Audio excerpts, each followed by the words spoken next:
আপনার যদি সময় থাকে তাহলে অবশ্যই এই ৭টা কথা শুনে যাবেন। এই ৭টা কথার মধ্যে আপনার হচ্ছে রাত্রে আপনি ঠান্ডা জল এবং আইসক্রিম খেয়ে শুতে যাবেন না।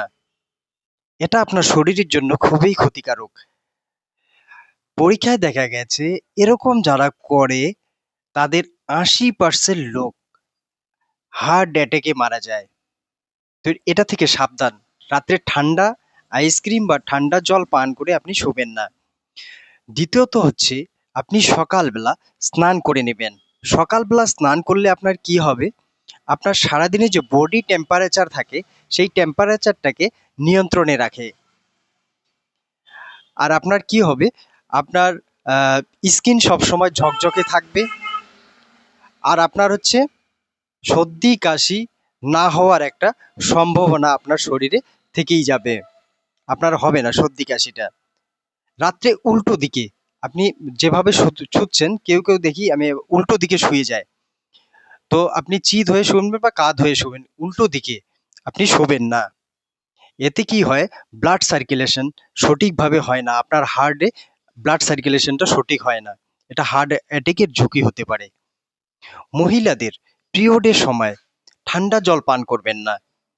উষ্ণ গরম জল যে ৪-৫ দিন আপনার থাকবে পিরিয়ডটা সেই ৪-৫ দিন উষ্ণ গরম জল পান করবেন। তাহলে আপনার কি বডি ডিটক্স, আপনার বডি এমনিতেই ডিটক্স হচ্ছে, যে আপনার পিরিয়ডটা হচ্ছে বডি ডিটক্স হচ্ছে। তো ভিতর থেকে টোটাল বডি ডিটক্স হয়ে যাবে আপনার শুধু এই জলটা খেলে।